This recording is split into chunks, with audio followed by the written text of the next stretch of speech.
மகாநதி அடுத்த வர எபிசோட்ல என்ன நடக்க போகுது அப்படிங்கிறத பற்றி பார்க்கலாம். அதுக்கு முன்னாடி நம்மளோட சேனலை சப்ஸ்கிரைப் பண்ணாமல் பார்க்குற எல்லாருமே மறக்காமல் சப்ஸ்கிரைப் பண்ணிட்டு பாருங்க. இன்னைக்கு எபிசோட்ல பார்த்தீங்க அப்படின்னா காவேரி வந்து ஆசையாக விஜய்க்காக சமைச்சிட்டு இருப்பாங்க. அப்போதைக்கு பார்த்தீங்கன்னா ராகினி வந்து காவேரியை வம்பிழுத்துட்டு இருப்பாங்க. ராகினி வம்பிழுக்கிற எதையுமே கண்டுக்காம காவேரி பார்த்தீங்கன்னா அவங்கள கலாய்ச்சி விட்டு அனுப்பிச்சிருவாங்க. இதுக்கப்புறம் பார்த்தீங்க அப்படின்னா விஜய் வந்து சாப்பிட்றதுக்காக வருவார். சமைக்க மாட்டேன்னு சொல்லிட்டு இவ்வளோ ஐட்டம்ஸ் எனக்காக பண்ணிட்டு இருக்க, சரி வா சாப்பிடலாம் அப்படின்னு சொல்லிட்டு காவேரியை வந்து சாப்பிட கூட்டிட்டு போறாரு விஜய். காவேரி பார்த்தீங்க அப்படின்னா விஜய்க்கு வந்து சாப்பாடு பரிமாறிட்டு இருக்காங்க. அப்போதைக்கு விஜய் வந்து நீயும் உட்காரு காவேரி சாப்பிடலாம், நான் அவன்கிட்ட கொஞ்சம் பேசணும் அப்படின்னு சொல்லிட்டு விஜய் சொல்றாரு. இல்லை ஃபர்ஸ்ட் நீங்கள் சாப்பிடுங்க நான் வைக்கிறேன் அப்படின்னு சொல்லிட்டு காவேரியும் வைக்கிறாங்க. அதெல்லாம் ஒன்றும் இல்லை நீ உட்காரு அப்படின்னு சொல்லிட்டு காவேரி உட்கார வச்சுட்டு சாப்பாடு வந்து போடுறாங்க. ஆனால் காவேரி வந்து சாப்பிடாம யோசிச்சுட்டே உட்காந்துருக்காங்க. அதனால விஜய் பார்த்தீங்கன்னா நான் ஊட்டி விட்டுட்டா அப்படின்னு சொல்லிட்டு காவேரிக்கு வந்து ஊட்டி விடுறாங்க. அங்கே இருந்து இதை வந்து வெண்ணிலா வந்து பார்க்குறாங்க. வெண்ணிலா பார்த்தீங்கன்னா காவேரிக்கு விஜய் ஊட்டி விடுறதை பார்த்தோன்னே ரொம்பவே ஷாக் ஆகி ஒரு மாதிரியே பார்க்குறாங்க. விஜய் வந்து காவேரிக்கு ஊட்டி விடுறதை வந்து வெண்ணிலாக்கு பிடிக்காத மாதிரி பார்க்குறாங்க. அதுக்கப்புறம் பார்த்தீங்கன்னா 2 வாய் ஊட்டி விட்டதுக்கப்புறம் திரும்ப 3வது வாய் ஊட்டும் போது கரெக்டாக வெண்ணிலா போய் விஜயோட கையை வந்து தட்டி விட்டுடுறாங்க. தட்டி விட்டு அவங்க சாதம்லாம் கீழே விழுந்து அதுக்கப்புறம் காவேரி விஜய் ஷாக் ஆகி எந்திரிச்சு நிற்கிறாங்க. அப்போதைக்கு பார்த்தீங்க அப்படின்னா வெண்ணிலா வந்து காவேரியை ஓங்கி ஒரு அறை விட்டுருவாங்க. இதை பார்த்த விஜய்க்கு வந்து ஒரே ஷாக் ஆயிரும். அறை விட்டது மட்டும் இல்லாமல் காவேரியை பிடிச்சி கீழே தள்ளி விட்டுருவாங்க. தள்ளி விட்டு போய் விஜய் பக்கத்தில் நின்றுப்பாங்க. என்னடா சத்தம் கேட்குது அப்படின்னு சொல்லிட்டு வீட்டில் உள்ள எல்லாருமே ஓடி வந்து பார்ப்பாங்க. தாத்தா பாட்டி ராகினி வேலை பார்க்குறவங்கன்னு எல்லாமே அங்கே வந்துடுவாங்க. வேலை செய்கிறவங்க வந்து என்ன சொல்லுவாங்க அப்படின்னா தாத்தா கிட்டேயும் பாட்டிக்கிட்டேயும் இந்த மாதிரி காவேரி வந்து இந்த வெண்ணிலா வந்து பிடிச்சி தள்ளி விட்டாங்க அப்படின்னு சொல்லிட்டு சொல்லுவாங்க. உடனே எல்லாருக்கும் ரொம்பவே ஷாக் ஆயிரும். என்ன விஜய் ஏன் வெண்ணிலா இந்த மாதிரி நடந்துக்கிறா அப்படின்னு சொல்லிட்டு எல்லாமே விஜயை கேட்பாங்க. அதுக்கப்புறம் பாட்டி வந்து எதுக்கு காவேரி பிடிச்சி நீ தள்ளி விட்ட அப்படின்னு சொல்லிட்டு வெண்ணிலா வந்து கேட்பாங்க. இது ஏன் விஜய் நான் தான் இங்கே நிற்கணும் அப்படின்னு சொல்லிட்டு வெண்ணிலா வந்து பாட்டிக்கிட்ட சொல்லுவாங்க. அதுக்கப்புறம் பாட்டி வந்து வெண்ணிலா கிட்ட ஒரு விஷயம் நல்லா புரிஞ்சுக்கோ, உன்னை வந்து சரி பண்ணணும் உன்னை பார்த்துக்கணும் அப்படிங்கிறதுக்காக தான் விஜய் வந்து உன்னை இங்கே கூட்டிகிட்டு வந்து வச்சிருக்கான். மற்றபடி காவேரி தான் விஜயோட பொண்டாட்டி, அவங்க 2 பேருக்கும் கல்யாணம் ஆயிடுச்சு, அதனால நீ இந்த மாதிரி பிரச்சனை பண்ணுறது கொஞ்சம் கூட சரியில்லை அப்படின்னு சொல்லிட்டு பாட்டி வந்து வெண்ணிலா கிட்ட சொல்லுவாங்க. வெண்ணிலா பார்த்தீங்கன்னா எவ்வளோ சொல்லியுமே இது ஏன் விஜய் அப்படின்னு சொல்லி அதையே சொல்லிட்டு இருப்பாங்க. அதுக்கப்புறம் ராகினி பார்த்தீங்கன்னா வெண்ணிலாவுக்கு சப்போர்ட்டுக்கு வருவாங்க. இந்த மாதிரி பாட்டிக்கிட்ட என்ன பட்டி அவளை போய் திட்டுறீங்க, அவளே வந்து பேஷண்ட், அவளே முடியாமல் இருக்கா, அவளை போய் திட்டுறீங்க அப்படின்னு சொல்லிட்டு ராகினி பார்த்தீங்கன்னா வெண்ணிலாவுக்கு சப்போர்ட் கேட்பாங்க. அதுக்கு பாட்டி சொல்லுவாங்க அவளுக்கு என்ன முடியல, அதான் நல்லா தெரியுது விஜய் அவளுக்கு யார் அப்படிங்கிற விஷயம் முதற்கொண்டு நல்லா அவளுக்கு தெரியுது, அப்படி இருக்கும்போது இன்னும் என்ன பேஷண்ட், அவள் எல்லாமே தெரிஞ்சு தான் பண்ணுறா அப்படின்னு சொல்லிட்டு பாட்டி வந்து சொல்லுவாங்க. இதுக்கப்புறம் பார்த்தீங்க அப்படின்னா காவேரி வந்து கோச்சிக்கிட்டு அவங்க ரூமுக்கு போயிடுவாங்க. ரூமுக்கு போன காவேரியை வந்து பார்த்தீங்க அப்படின்னா விஜய் வந்து சமாதானப்படுத்துறதுக்காக போவார். விஜய் பார்த்தீங்கன்னா காவேரியை வந்து சமாதானப்படுத்துவார். இந்த மாதிரி வெண்ணிலா பண்ணதுக்கு நான் சாரி கேட்டுக்கிறேன் காவேரி, நீ எதுவும் தப்பாக எடுத்துக்காத, நீ இதெல்லாம் நினச்சி மைண்டை போட்டு குழப்பிக்காத அப்படின்னு சொல்லிட்டு சொல்லுவாங்க. அதுக்கு காவேரி சொல்லுவாங்க அவங்க பண்ணதுக்கு நீங்கள் ஏன் சாரி கேட்குறீங்க, விடுங்க பரவாயில்ல அப்படின்னு சொல்லிட்டு சொல்லுவாங்க. அதுக்கப்புறம் வெண்ணிலா வந்து ரொம்ப நல்ல பொண்ணு தான், ஆனால் ஏன் இப்படி பண்ணான்னு தெரியல அப்படின்னு சொல்லிட்டு விஜய் வந்து சொல்லுவார். உடனே காவேரி என்ன நினைப்பாங்க அப்படின்னா நீங்கள் கூட என்னை சமாதானப்படுத்த தான் வந்தீங்க அப்படின்னு சொல்லிட்டு நான் வேறு உங்கள் தோளில் வேறு சாஞ்சிட்டேன், ஆனால் நீங்கள் வெண்ணிலாக்கு கான்டாக்ட் சர்டிஃபிகேட் கொடுக்க தான் இப்போயும் வந்திருக்கீங்க போல் அப்படின்னு சொல்லிட்டு காவேரி வந்து நினைப்பாங்க. அதுக்கப்புறம் காவேரி பார்த்தீங்கன்னா விஜய் கிட்ட ஒரு கொஸ்டின் கேட்பாங்க. இப்போயே வெண்ணிலா வந்து இந்த மாதிரி நடந்துக்கிறாங்க, நீங்கள் என்னமோ வெண்ணிலா நல்ல பொண்ணு அப்படி தான் சொல்கிறீங்க, ஆனால் நேச்சுரலாக இந்த மாதிரி ஒரு கேரக்டர் வந்து ஒருத்தவங்கள்ட்ட இல்லாமல் இந்த மாதிரி கண்டிப்பாக நடந்துக்கவே முடியாது, அப்படி இருக்கனால தான் வெண்ணிலா வந்து இந்த மாதிரி நடந்துக்கிறாங்க.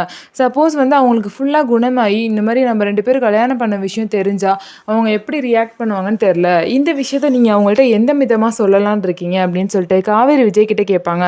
விஜய் வந்து அதுக்கு சொல்கிறாங்க அதை பற்றின சுத்தமாக எனக்கு ஐடியா இல்லை காவேரி, வெண்ணிலா புரிஞ்சுப்பா அப்படிங்கிற நம்பிக்கை எனக்கு இருக்குது அப்படின்னு சொல்லிட்டு விஜய் சொல்லுவார். அதுக்கு காவேரி வந்து சொல்லுவாங்க இந்த மாதிரி நீங்கள் பிளைண்டாக எதையுமே நம்பிட்டு இருந்தால் ஒரு பிரயோஜனம் இல்லை, ஒரு பிளானுமே இல்லாமல் அவங்க நம்பிடுவாங்க அப்படின்னு சொல்லிட்டு நீங்கள் பிளைண்டாக அப்படி நினச்சிட்டு இருந்தா அதனால கடைசியில் பிரச்சனை தான் வரும் அப்படின்னு சொல்லிட்டு காவேரி வந்து விஜய் கிட்ட சொல்லுவாங்க. விஜய் பார்த்தீங்கன்னா அந்த மாதிரிலாம் நீ யோசிக்காத காவேரி, அந்த மாதிரிலாம் ஒன்றும் நினைக்காது, நீ இவ்வளோ தூரம்லாம் யோசிக்க தேவையில்லை, நான் பார்த்துக்கிறேன் அப்படின்னு சொல்லிட்டு நீ போய் ரெஸ்ட் எடு அப்படின்னு சொல்லிட்டு சொல்லுவாங்க விஜய். அதுக்கப்புறம் காவேரியும் ரெஸ்ட் எடுப்பாங்க. அதுக்கப்புறம் பார்த்தீங்கன்னா விஜய் வந்து கீழே வந்துட்டு வெண்ணிலா ரூமுக்கு போயிட்டு வெண்ணிலா வந்து பார்ப்பாங்க. ஏன் வெண்ணிலா இந்த மாதிரிலாம் நடந்துக்கிறா அப்படின்னு சொல்லிட்டு வெண்ணிலா பற்றி யோசிச்சுட்டு இருப்பாங்க. அதுக்கப்புறம் பார்த்தீங்கன்னா காவேரி சொன்ன விஷயம் வந்து விஜயோட மைண்டில் ஓடிட்டே இருக்கும். இந்த மாதிரி வெண்ணிலாவுக்கு ஃபுல்லாக ஞாபகம் வந்ததுக்கப்புறம் வெண்ணிலா வந்து அந்த மாதிரி ரியாக்ட் பண்ணால் என்ன பண்ணுவீங்க, அவங்க வந்து இந்த மாதிரி அடம் பிடிச்சா இந்த மாதிரி நம்மளுக்கு கல்யாணம் ஆன விஷயம் தெரிஞ்சும் வெண்ணிலா வந்து ரொம்பவே அடம் பிடிச்சா நீங்கள் என்ன பண்ணுவீங்க அப்படின்னு சொல்லிட்டு காவேரி கேட்ட அந்த கேள்வி பார்த்தீங்கன்னா விஜய் மனசில் வந்துக்கிட்டே இருக்கு. இதுக்கப்புறம் பார்த்தீங்க அப்படின்னா தாத்தா வந்து விஜயை வந்து பேசணும் அப்படின்னு சொல்லிட்டு கூப்பிடுறாரு.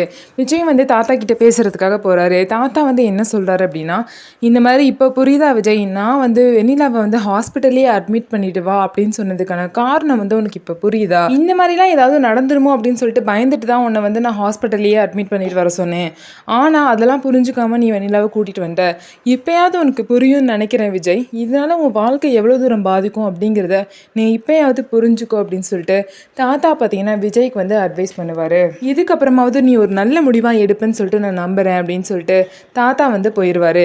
அதுக்கப்புறம் விஜய் பார்த்தீங்கன்னா ரொம்ப நேரம் நைட்டு வந்து தூங்காமல் யோசிச்சுக்கிட்டே இருப்பார். இதை நினச்சி ரொம்ப யோசிச்சுட்டு இருப்பார்.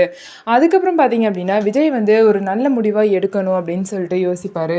விஜய்க்கு அப்புறம் ஒரு ஐடியா வந்து தோணும். பெசான் தாத்தா சொன்ன மாதிரியே வெண்ணிலாவை வந்து ஹாஸ்பிட்டல்லையே அட்மிட் பண்ணிட்டு வரணும்.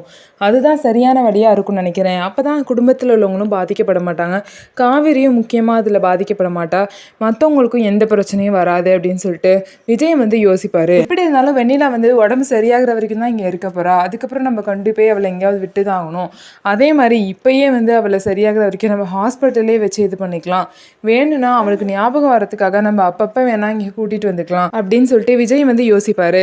இதுக்கப்புறம் இதுதான் ஒரு நல்ல முடிவாக இருக்கும் அப்படின்னு விஜய் யோசிச்சுட்டு இதை போய் தாத்தா கிட்டேயும் பாட்டிக்கிட்டேயும் சொல்லிடலாம் அப்படின்னு சொல்லிட்டு விஜய் வந்து தாத்தா கிட்டேயும் பாட்டிக்கிட்டேயும், தாத்தா இந்த மாதிரி நான் வெண்ணிலா வந்து ஹாஸ்பிட்டல்லே அட்மிட் பண்ணலான் இருக்கேன். இங்கே நடக்கிற பிரச்சனைலாம் வச்சு தான் இந்த முடிவு எடுத்திருக்கேன்.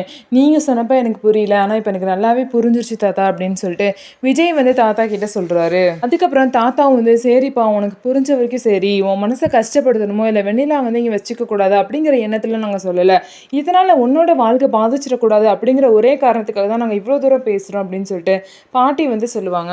விஜயும் சரி தாத்தா சரி பாட்டி, நான் வந்து வெண்ணிலாவை காலையிலேயே ஹாஸ்பிட்டல் அட்மிட் பண்ணிட்டு நான் வரேன் அப்படின்னு சொல்லிட்டு விஜய் வந்து சொல்லிட்டு ரூமுக்கு போயிடுவாரு.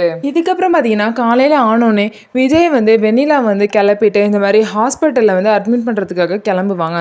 விஜய் வெண்ணிலாவும் கிளம்புனதுக்கப்புறம் வெண்ணிலாவோட திங்ஸ் எல்லாத்தையுமே எடுத்துகிட்டு கிளம்புவாங்க. அப்போதைக்கு பார்த்தீங்கன்னா வெண்ணிலா அவளோட திங்ஸ்லாம் எடுத்துகிட்டு போகிறத பார்த்துட்டு இங்கேருந்து நம்மளை கூட்டிகிட்டு போகிறாங்க அப்படின்னு நினச்சிக்கிட்டு வெண்ணிலா வந்து என்னால் இங்கேருந்து வர முடியாது, என்னோட விஜய்ன்னு சொல்லிட்டு திரும்ப பழைய மாதிரியே விஜயோட கையை பிடிச்சிட்டு விடாமல் ரொம்ப அடம் பிடிக்கிறாங்க.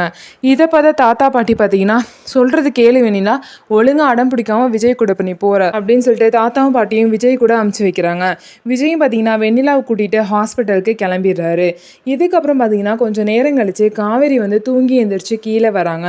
கீழே வந்துட்டு எங்கே விஜய் அவர் காணோம் அப்படின்னு சொல்லிட்டு காவேரி வந்து தாத்தா கிட்ட கேட்குறாங்க. அதுக்கு தாத்தா வந்து சொல்கிறாங்க, இந்த மாதிரி விஜய் வந்து வெண்ணிலாவை அட்மிட் பண்ணுறதுக்காக ஹாஸ்பிட்டல் வரைக்கும் போயிருக்காமா அப்படின்னு சொல்லிட்டு காவேரி கிட்ட தாத்தா வந்து சொல்லுவார்.